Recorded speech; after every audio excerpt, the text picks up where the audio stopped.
Let me tell you about a day on the farm that almost became the last day of my life. I'm 38 years old, and for most of my life I've been a farmer. My family owns a small stretch of land in the countryside, the kind of place where the mornings start with fog sitting low over the fields and the smell of damp soil fills your lungs before the sun even rises. Farming isn't glamorous, but it's honest work. You wake up early, you care for the animals, you fix what breaks, and you learn to read the land like a book. After nearly 4 decades of doing this, I thought there wasn't much left that could surprise me. I'd handle stubborn cattle, harsh weather, even the occasional wild animal wandering through the fields. But that morning reminded me that nature only lets you feel in control until the moment it decides you're not. It was late autumn, one of those gray mornings when the sky looks heavy and the air feels colder than the temperature says it should be. The fields were damp from overnight rain, and a thin mist floated just above the ground. I remember the quiet most of all. Out in the countryside, silence isn't empty. It's full of little sounds, the rustle of grass, distant crows, the slow breathing of animals in the barn. I'd stepped outside with a mug of black coffee warming my hands, looking over the pasture where our cattle grazed. The ground smelled rich and earthy, and somewhere far off I could hear a tractor starting up from another farm. Among our cattle was a bull named Samson. Massive creature. Easily over a ton of muscle and stubbornness. Normally he was calm, but bulls are unpredictable by nature. If something irritates them, a strange noise, a sudden movement, even a scent, they can switch from peaceful to explosive in seconds. That's something every farmer knows and respects. That morning Samson was standing near the fence line, his dark body half hidden in the mist. At first he looked calm enough, just pawing at the muddy ground and breathing out thick clouds of steam from his nostrils. I didn't think much of it. Bulls do that sometimes, especially when the weather changes. Still, something about his posture caught my eye. His head was low. Shoulders tense. Like a coiled spring waiting for a reason to release. I finished my coffee and walked down toward the pasture to check the fencing. Rain sometimes loosens the posts, and if a fence goes down you can lose cattle fast. My boots squished into the wet earth as I crossed the field. The air smelled like mud and hay, and every step made that soft sucking sound of soaked soil. As I got closer to the fence line, Samson lifted his head. Now, if you've never stood close to a full-grown bull, it's hard to explain the feeling. It's like standing near a moving truck that's alive. His shoulders were huge, muscles shifting under thick skin. His horns curved outward like dull knives, and his eyes locked onto me with a kind of intensity that made the back of my neck tighten. I stopped walking. For a few seconds neither of us moved. The wind pushed the mist across the field in slow waves, and I could hear his breathing from 20 yards away, deep, heavy snorts. "Easy there, boy," I muttered under my breath. Normally if you move slowly and keep calm, cattle will ignore you. That's the rule I'd followed my entire life. But then Samson pawed the ground. Hard. Mud sprayed behind his hoof. My stomach dropped instantly. That's not just irritation, that's a warning. I started stepping backward slowly, keeping my eyes on him. The fence was still about 10 yards behind me, and beyond that was a patch of thicker brush leading toward the equipment shed. If I could get past the fence line, I'd have obstacles between us. Samson snorted again. And then he lowered his head. Time seemed to freeze for half a second. Then he charged. The sound hit me before the movement did, a thunder of hooves pounding wet earth. Imagine a small car suddenly coming straight at you at full speed. That's what it felt like.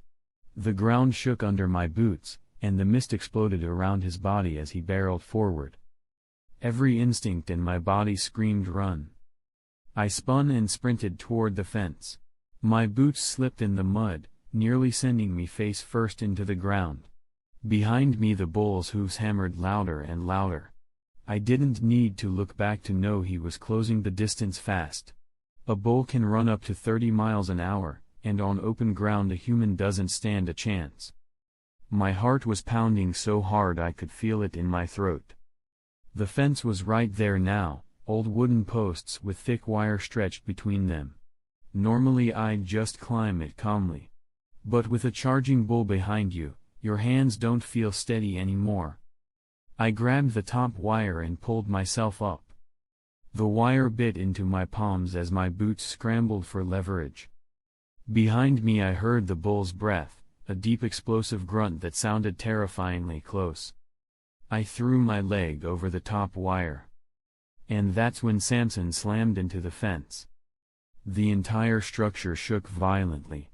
The impact rattled through my body like an electric shock. One of the lower wires snapped with a metallic twang, and I nearly lost my balance and fell back into the pasture. Adrenaline surged through me. I dropped down on the other side and ran.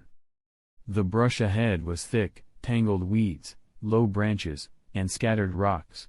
My lungs burned as I pushed through it, branches whipping against my arms and face. Behind me I could hear the fence creaking and snapping as the bull forced his way through. That sound. I'll never forget it. It meant he was still coming. I burst out of the brush toward the old equipment shed about 50 yards away. Rusted metal walls, wide doors hanging half open. Inside were stacks of tools, spare parts, and a tractor that hadn't run in years. My breathing sounded like a broken engine. I risked a glance behind me. Samson had cleared the fence and was charging again, mud spraying behind him as he tore across the field. His eyes looked wild now, pure animal rage. There was no outrunning him. So I changed tactics. Instead of running straight for the shed door, I veered sharply toward a stack of old hay bales beside the building. Bulls are powerful but not very agile when they have to turn quickly. If I could force him to change direction multiple times, maybe I could buy a few seconds. I darted behind the hay bales. A second later Samson slammed into them like a wrecking ball. Hay exploded everywhere. The force of the impact knocked several bales loose, sending them tumbling across the ground. One of them clipped my shoulder hard enough to spin me sideways. I stumbled, barely staying on my feet. The bull turned again, snorting and shaking hay from his horns. Now he was only a few yards away. Up close, the size of him was horrifying. His chest looked like a moving wall of muscle, and every breath blasted hot air through his nostrils. I realized something important in that moment.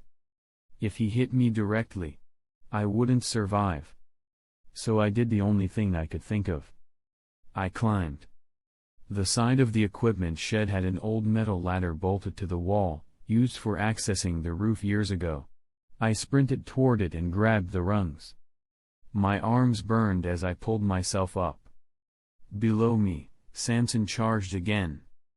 The ladder shook violently as he slammed into the wall beneath it.